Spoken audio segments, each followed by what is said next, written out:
Olá! Hoje o Mundo Político traz um balanço sobre o semestre legislativo, a relação do governo com a Assembleia e uma leitura do cenário eleitoral em Minas em 2022. Eu vou conversar com o jornalista e comentarista político Orion Teixeira. Orion, obrigada por atender o Mundo Político outra vez. Prazer falar contigo, Vivian, e com a sua audiência, né? Orion, as votações dessa semana na Assembleia fecharam o semestre legislativo. E o governo Zema está contando algumas derrotas, né? Especialmente nessa semana. O que levou a esse resultado? Viva, você está sendo generosa, não são algumas derrotas, são várias derrotas, né? Derrotas políticas são sinais de que alguma coisa, algum erro foi cometido, né? E tem o seu tamanho. E esse tamanho pode ser maior do que o original se você não aprender as lições, né? Quais são essas lições? As lições de que não existem donos da verdade, não existe apenas uma verdade, né? Então, tão importante quanto dialogar é ouvir o outro. Isso pode reduzir os danos, pode reduzir novos erros, novas perdas e derrotas até maiores. Então, não é um momento de rompimento, distanciamento, de enfrentamento. Isso é típico de campanha eleitoral, tem hora para tudo. As eleições estão há 16 meses ainda, e o governo Zema tem 18 meses de muito trabalho. Precisa entender essa interlocução, esse diálogo, essa parceria, para poder ter governabilidade. A Assembleia dá governabilidade, mas do jeito que as coisas estão caminhando, ela está governando para Zema.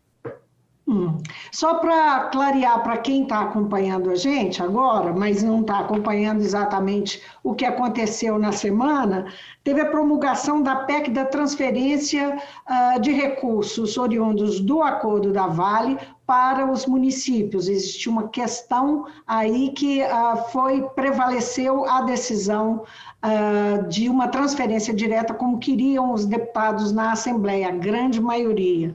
Teve também a derrubada de um decreto, não é? Que cria aquele programa SOMAR, que era um programa que associava aí, a iniciativa privada a escolas, e ainda um projeto que inviabiliza o ônibus por aplicativos. Enfim, essas são questões que poderiam ter uma discussão maior e envolver a sociedade. Você acha que... por que essa discussão ficou dentro da casa, não é? Parece que não envolveu muita gente. Você citou, por exemplo, aí 3 ou 4 derrotas em um dia apenas, né? A questão do projeto do acordo da Vale, né? A questão do decreto aí que o governador, que o governador assim exacerbou, porque ele foi um atropelo legislativo, né? Uma função que é da Assembleia de regulamentar um serviço novo, polêmico, como transporte passageiro por fretamento, por aplicativos, também a questão da terceirização de serviços na área da educação, da saúde e segurança pública. Então foram 3 derrotas em um mesmo dia. Por quê? Exatamente porque o governo não pratica essa interlocução, não pratica esse diálogo. O governo se acha no direito de que foi eleito, e foi muito bem eleito, com uma vitória significativa, 70% dos votos, elencou ali um programa de governo, mas isso não quer dizer que, primeiramente, que toda a população estava ciente de acordo com aquele projeto de governo. Em segundo lugar, Zema foi eleito diante de um cansaço, de uma fadiga, digamos assim, de propostas, que era PSDB, PT, ele surgiu como essa terceira via e ocupou esse espaço. Agora, de lá para cá, é preciso, então, o quê? É preciso materializar, dar materialidade a esse novo governo, esse novo projeto. Acontece que a governança não é feita só pelo Poder Executivo. A administração pública ela é formada pelo Poder Executivo, Poder Legislativo e Poder Judiciário. Cada um tem sua responsabilidade, seu papel. O governo Zema até hoje não entendeu isso e parece que não vai entender até o final dessa gestão. Então, dessa forma, ele não conseguiu viabilizar vários dos seus projetos de governo, inclusive os prioritários, não serão nem talvez apreciados pela Assembleia, como privatização de estatais, adesão ao regime de recuperação fiscal do governo federal para a questão da dívida, tirar as contas públicas de Minas do vermelho. Então, em função dessas divergências, dessa dificuldade de relacionamento, porque o governo nunca colocou isso como uma prioridade, ele já mudou 4 vezes aí de coordenação política, mas ninguém conseguiu se acertar, se ajustar, compreender essa realidade institucional de Minas Gerais, como de qualquer outro estado. Então, o governo fica nessa situação, essa bipolaridade de ser político, não ser político, de ouvir, ceder, negociar. Então, ele não sabe como lidar com isso, e aí acaba com os seus projetos. Vão para a Assembleia exerce seu papel, não de carimbador, de homologador de uma matéria, mas discute, tenta aperfeiçoar, pode até piorar, faz parte da democracia, mas com diálogo, com convencimento, é possível você alinhar aí as diversas propostas e chegar a um termo. Essa discussão, esse tipo de humildade, de compreensão, de conversação é que falta. O governo, às vezes, como aconteceu no último caso aí, no projeto da Vale, que é o mais polêmico, né? Ele escalou o seu secretário de governo como coordenador político, Igor Eto, que desenvolveu ali a negociação com os deputados, chegou a um termo, chegou a um consenso. Quando ele levou esse consenso para a cidade administrativa, para o núcleo do governo, houve uma reprovação do que ele aprovou. Então, ele foi desautorizado. Tanto é que depois disso ele sumiu completamente, não tem nenhuma presença, nenhuma palavra a mais a respeito disso. A partir daí assumiu o próprio governador e o secretário-geral, Matheus Simões, e foi o que a gente assistiu aí, foi só batendo cabeça para todos os lados. Então, é preciso compreender esse momento aí de promover esse debate, promover, esse ajustamento de conduta perante a Assembleia, compreender o papel dela também. Estou chamando a atenção para o fato de que, ouvidos, tanto o secretário-geral quanto o Matheus Simões, o secretário de governo Igor Eto, e o próprio deputado Gustavo Valadares, como líder de governo, disseram que não, que está tudo normal, que não tem problema e tal. Pois isso é um sintoma de uma doença, né? Se você não tratar bem, acaba se agravando. Por isso que as derrotas vão se acumulando, né? Afinal de contas, nós temos aí 18 meses de governo, 6 meses que vêm pela frente, e são importantíssimos, né? O governo vem dessas derrotas, tem uma CPI, já passou por uma CPI dos fura-filas da vacinação irregular no Estado, em que os deputados concluíram pelo indiciamento da primeira cúpula da Secretaria de Saúde do governo Zema, né? Que veio lá da formação original do governo. O próprio governador o demitiu, o exonerou por isso. Agora tem uma CPI da CEMIG, quer dizer, são situações que colocam o governo numa situação de cobrança, de riscos, de prestar contas à sociedade. O governador Romeu Zema não aceitou isso até hoje, não entendeu esse papel da Assembleia e por que se chegou a esse ponto. Para você ter uma ideia, a própria CEMIG, a estatal mineira mais importante aí, não entendeu como se chegou a esse ponto de ter uma investigação, porque nunca houve praticamente em todos os governos, à exceção de Itamar Franco, nunca a CEMIG foi questionada como está sendo agora, colocada à prova aí com denúncias de irregularidades. Você se lembra que no governo Itamar Franco, em 1999, né, me parece, né? Houve aquele desacordo que ele sucedeu Eduardo Azeredo, Tucano, que havia vendido parte das ações da CEMIG num acordo de acionistas que deixava a CEMIG quase que assim, em segundo plano perante as decisões principais. E o Itamar, ele rompeu com esse acordo. A própria a empresa norte-americana, a AES, à época, que estava participando, comprou 33% das ações, refez o negócio, desfez o negócio, e o Itamar, a partir daí, ele consagrou na Constituição aquelas duas travas. Só pode privatizar uma CEMIG, uma Copasa, se houver, além da aprovação dos deputados estaduais, uma consulta popular.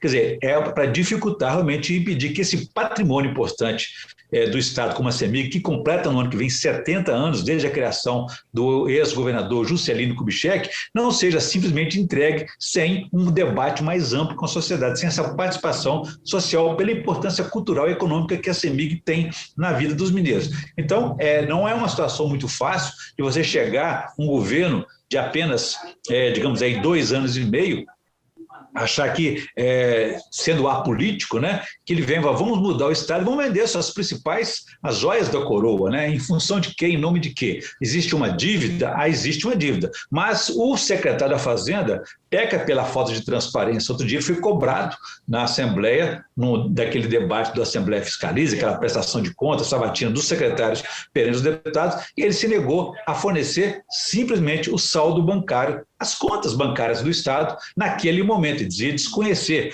Bom, um secretário que lida com um orçamento de 100 milhões de reais... ainda.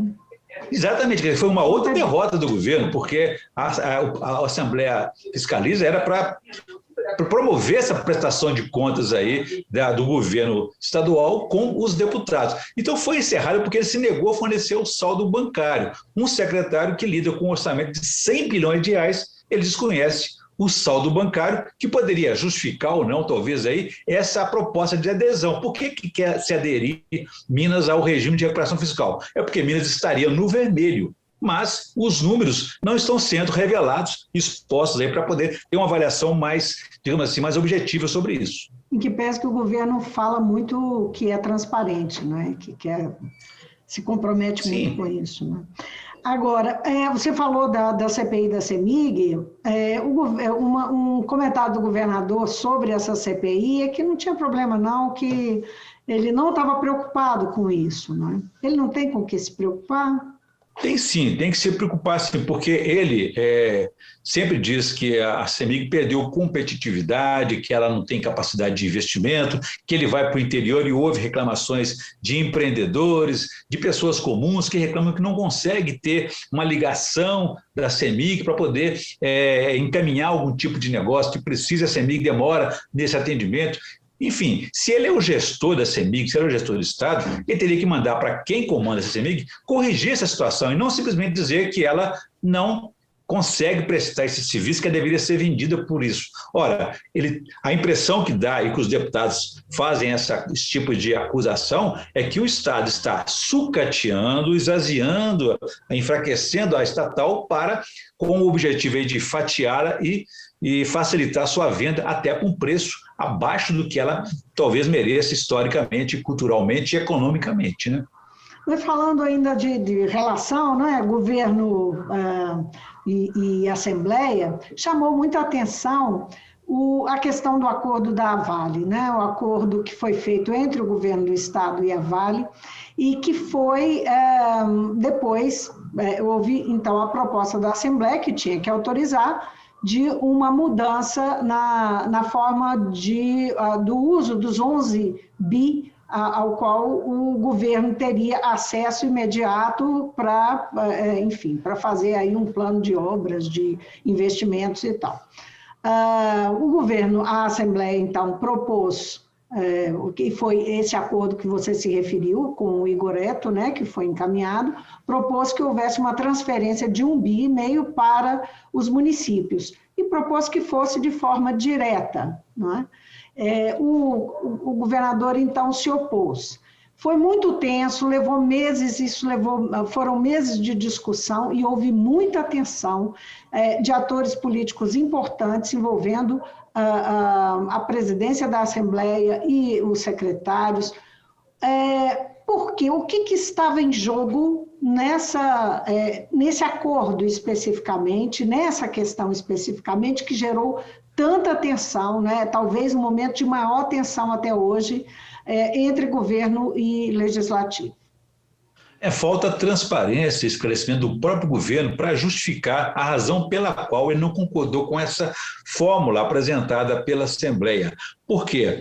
A transferência direta, ela me parece até que ela traz mais agilidade, ela traz menos burocracia e reconhece a importância dos municípios. Aí alguém diz, mas os prefeitos podem desviar esse recurso. É uma desconfiança com os prefeitos municipais que recebem, inclusive, outros recursos do próprio Estado, como a transferência dos impostos estaduais, do ICMS, do IPVA, do Fundeb, enfim, são recursos públicos com os quais os prefeitos precisam lidar para financiar, patrocinar o serviço público lá na educação, na saúde, na segurança pública. E muitas vezes os prefeitos têm esse serviço público, essa obrigação, mas não têm o financiamento do governo federal, governo estadual. Então nós vivemos um processo de municipalização do serviço, que é uma prefeiturização do serviço, que não recebe a participação dos outros entes, o Estado e o governo federal. E fica o município lá na ponta de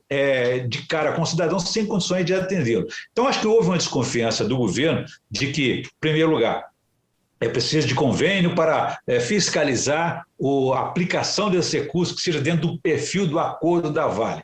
Ok, mas existe outra maneira de fazer além de convênio, porque o convênio traz aquela burocracia, aquele atraso.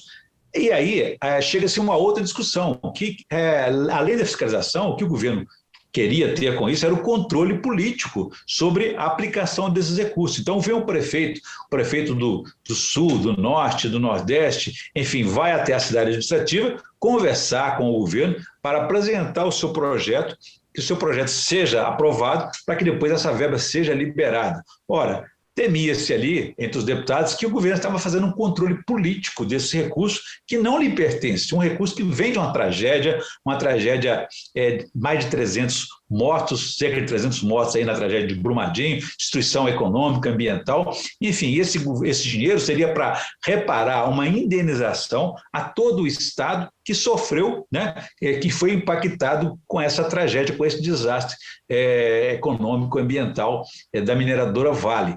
Enfim, então o que coube ao governo seriam uns 11 bilhões de reais. Que garantia que nós temos também que o governador vai aplicar corretamente esse dinheiro, senão confiando na capacidade de gestão dele, foi eleito para isso.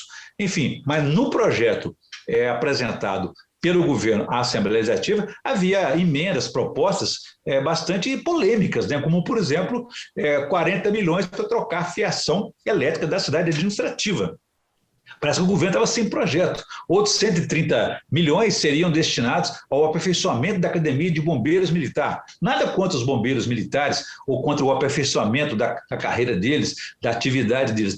Mas é preciso esclarecer por que estava sendo feito tanto dinheiro nessa aplicação. Outros 140 milhões, me parece, para o Hospital da Previdência da Polícia Militar e nenhum centavo para o Hospital da Previdência dos Servidores Civis do Estado de Minas Gerais, o IPSENG. Então, quer dizer, havia uma certa situação carente, a propósito, né?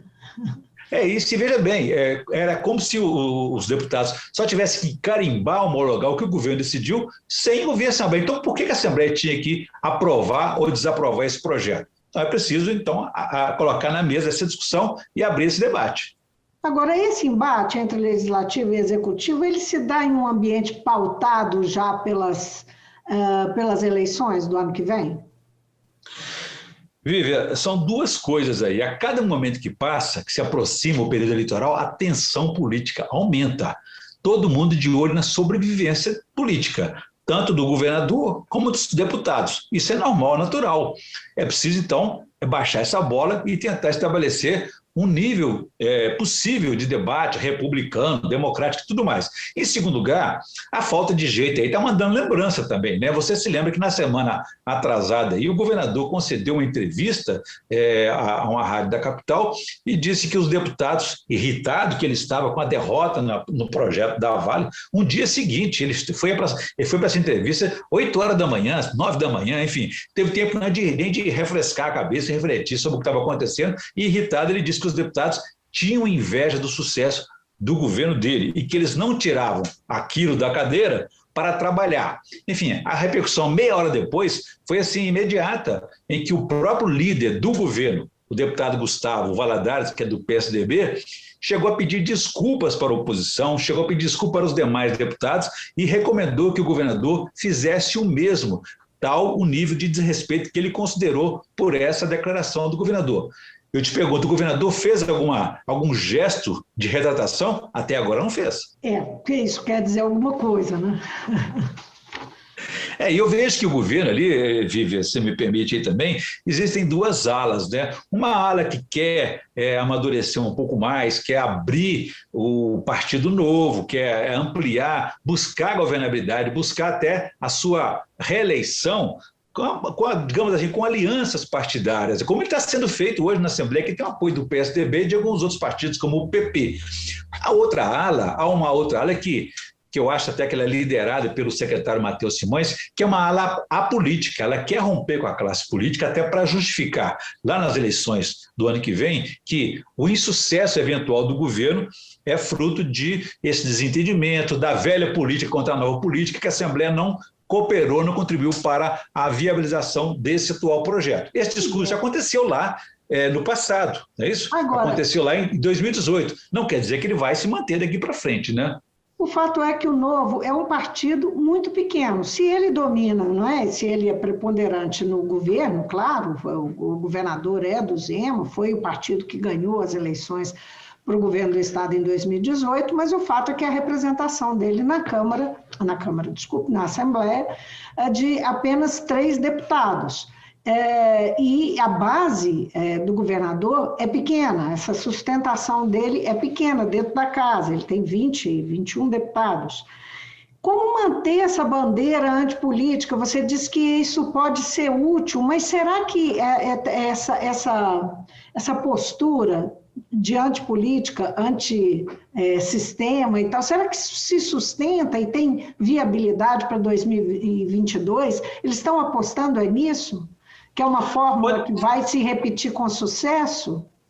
Pode render votinhos, Vivian, porque já aconteceu na eleição municipal, né, de 2016. Depois, na eleição estadual de 2018, elegeram Bolsonaro, elegeram Zema, elegeram Calil em 2016, depois ele repetiu a dose em 2020, mas com uma outra condição, um outro contexto. Calil amadureceu politicamente, ele buscou novas alianças, ele foi eleito aí com o apoio de mais de 10 partidos, enfim, mudou o discurso, ficou político, deixou de ser aquele apolítico. Então, eu não acredito que vá prevalecer esse discurso de distanciamento da política, de rompimento, de criminalização da política em função de situações de insucesso de sua gestão. O Novo teve a oportunidade de se consolidar enquanto partido político, enquanto projeto político. Até o momento não conseguiu, especialmente por conta dessa sua incapacidade de lidar com a própria política, né?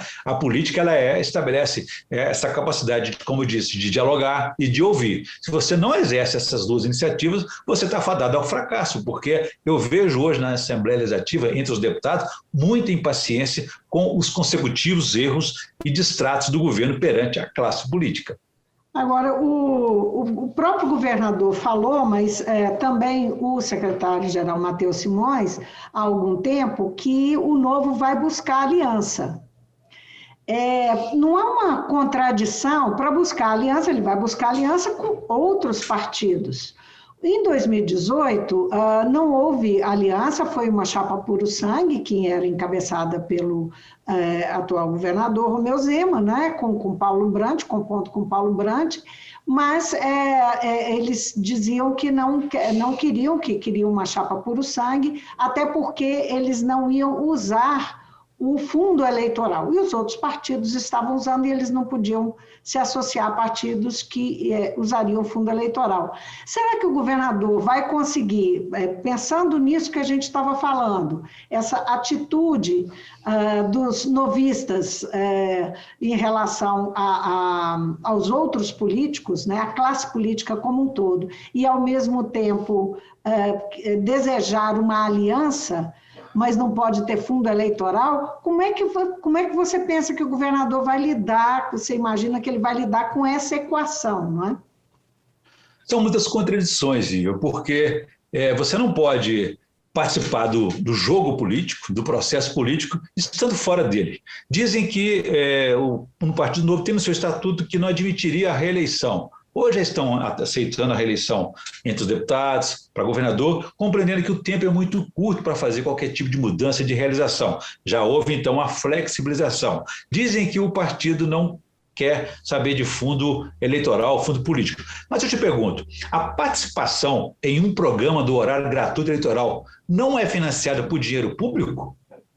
Enfim, então eles usam dinheiro público, sim. Então essa é uma negação me parece que faltou um pouco de compreensão do que significa, do que representa isso. Né? Existe dinheiro público, sim, e muito dinheiro público investido ali na produção dos programas eleitorais, financiados pela Justiça Eleitoral, que tem concessão para as TVs, isenção fiscal e tudo mais. É dinheiro público. Então, há muita contradição na hora de falar também de parcerias. De que maneira que você quer que um parceiro? Quer um parceiro apenas para te ajudar a se eleger, te dar tempo de televisão, ou você vai dar espaço no seu próprio governo durante a gestão? Então, são contradições que o novo precisa resolver, precisa amadurecer para ele continuar tendo capacidade de governar e de se reeleger em outras situações. O que esperar? Vamos, antes que nosso tempo acabe, o que esperar de 2022, não é? Desse cenário da disputa para o governo do Estado, falando especificamente do governo do Estado. Nós temos aí o governador, que é candidato à reeleição, o Alexandre Calil, que é o prefeito de Belo Horizonte e ainda não disse isso formalmente, mas tudo indica será o candidato pelo PSD, não é? Um partido que está cada vez mais forte.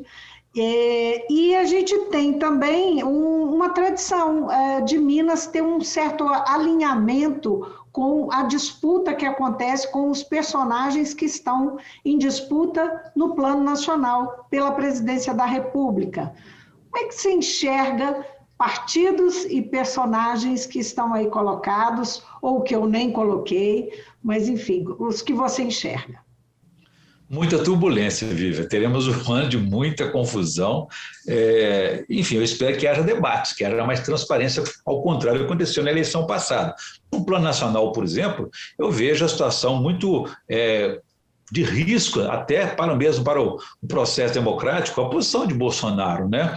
O Bolsonaro não é uma análise política que eu faço, acho que eu recorro à psicologia para analisar o pensamento, o perfil de um ditador, né? Porque ele não quer ser querido, amado, reeleito, não. Ele quer assumir o governo, seja com golpe, seja qual for a situação, em que ele não tenha que dar satisfações para o STF, para a imprensa, para o Congresso Nacional. Imagina você se Bolsonaro consegue se reeleger e tem aqui mais 4 anos, ter que enfrentar, prestar contas junto ao Supremo Tribunal Federal, ele se irrita com isso, ele quer um poder absoluto. Então, ele quer ser temido, ele quer ser, de alguma forma, mantido no poder, e a única forma que tem fora das eleições é você dar um golpe parlamentar, um golpe institucional, um golpe, enfim. Eu acho que o golpe dessa vez, se acontecer, ele vai ser na direção do Judiciário, da Suprema Corte, porque o Legislativo está de acordo com ele, tem um centrão na mão, ele consegue ali continuar em parceria com eles. Então, eu acho que isso vai trazer muita turbulência, essa discussão, esse fake news aí de que a urna eletrônica permite fraudes, que não se tiver voto impresso, como se a eleição fosse uma decisão pessoal de um presidente da República, de um governo. Ela está consagrada na Constituição, está consagrada na República, e não foi esse ou aquele governo que decidiu se vai acontecer ou não a eleição. Voltando ao nosso plano estadual, nós temos essa polarização, sim, de Alexandre Calil, prefeito de Belo Horizonte, contra o governador Romeu Zema, do Partido Novo. E já os partidos já começam a se mobilizar, a se movimentar. Mas um deles, o MDB, que é o mais tradicional, é o que tem mais, digamos assim, estrutura partidária, capitalidade pelo interior mineiro, mais deputados, presença na Câmara dos Deputados também, ele pode estar pensando em lançar um nome, né? O presidente estadual Newton Cardoso Júnior quer lançar um nome correspondendo aí a essa, digamos, essa capilaridade de estrutura do PMDB, de hoje, do MDB de hoje, né? E o nome mais provável que ele tem, digamos assim, mais cacifado, é o do atual presidente da Associação Mineira dos Municípios, Gilvan Lacerda. Eu acho que vai lançar esse nome, pode lançar um outro nome aí, mas sabemos que o MDB, como é a tradição dele, está rachado. Uma parte dele, importante, que é liderada pelo o ex-presidente da Assembleia, o Cléber Lopes, está já, inclusive, no projeto de governo de Alexandre Calil, ele é secretário de governo dele, e Newton Cardoso ainda não se definiu, mas ele tem uma boa aproximação com o atual governador Romeu Zema. Então, o MDB vai se colocar nesse processo aí, os outros já vão se ajustando. Mas se você lembrar muito bem o que dizia o ex-governador Hélio Garcia, ele dizia que eleição é como uma campanha eleitoral, é como um caminhão de porcos parado. Enquanto está parado, é aquela chiadeira. Entrou em movimento, as coisas vão se acomodando, vão se ajustando. PT e PSDB vão compor com outros partidos ou tem a possibilidade de lançar candidaturas em primeiro turno para fazer essa composição em segundo? No momento, esses dois partidos perderam a competitividade, depois de mais de 20 anos aí, serem os principais protagonistas do processo eleitoral, processo político, processo administrativo no país. Eles perderam essa condição, o tempo passou para eles aí, embora o PT tenha demonstrado muita resistência, força política, e o ex-presidente Lula hoje é um favorito aí na disputa nacional. Mas eu acho que, pela liderança dele, pela capacidade de articulação dele, ele vai, em cada estado, buscar uma condição melhor para que ele possa ter também ali penetração. Onde o PT tiver um candidato forte, seja a reeleição ou nome com capacidade eleitoral, ele vai apostar nesse nome. Onde não houver, Belo Horizonte, por exemplo, aqui em Minas Gerais, eu acho que se o candidato a governador Alexandre Calil, pré-candidato, fizer um movimento na direção de uma aliança com o PT, são grandes as chances dos dois caminharem juntos. Calil teria, sim, uma representação, um palanque nacional, e Lula teria um palanque aqui, quando aqui viesse fazer sua campanha. Calil tem dificuldade de admitir, de compreender essa aliança com um partido de um polo político, da esquerda, da direita, então ele fica ali no meio do caminho, mas eu acredito que essa aliança seria informal entre eles. O PT não está disposto, nem tem um nome aqui capacitado de, em Minas Gerais, sustentar sua bandeira. Pode até lançar para ocupar o espaço daquele palanque que o Lula vai precisar durante a campanha eleitoral. Mas ele não tem, no nível municipal nem no nível estadual, um nome capaz aí de enfrentar uma disputa desse tamanho. Zema, abraça Bolsonaro outra vez? Quer dizer, se as pesquisas apontarem nessa direção, ele não terá dificuldades, embora o partido dele coloque aí muitas dificuldades, né?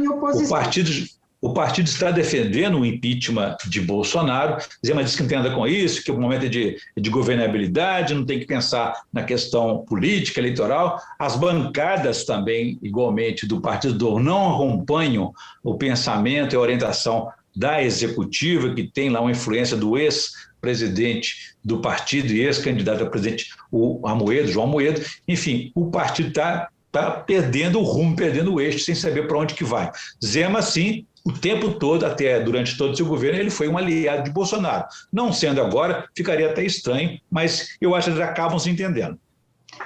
Antes que a gente se despeça, o presidente está internado, né, em São Paulo. Saiu de cena no olho do furacão, né? A própria comunicação dele fez uma relação entre esse momento com a facada de 2018. Como é que você está vendo esse episódio? Qual que é a sua impressão disso? É esquizofrênico, né? Da mesma forma que ele está fazendo essa relação com a facada de 2018, não é isso?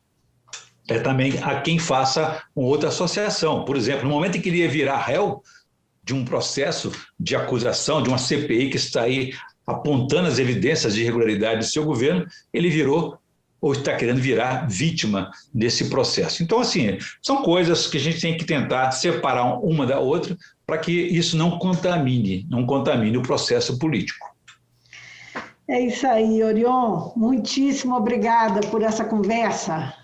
Foi um prazer, viu, mais uma vez falar contigo e com a sua audiência. Para mim também.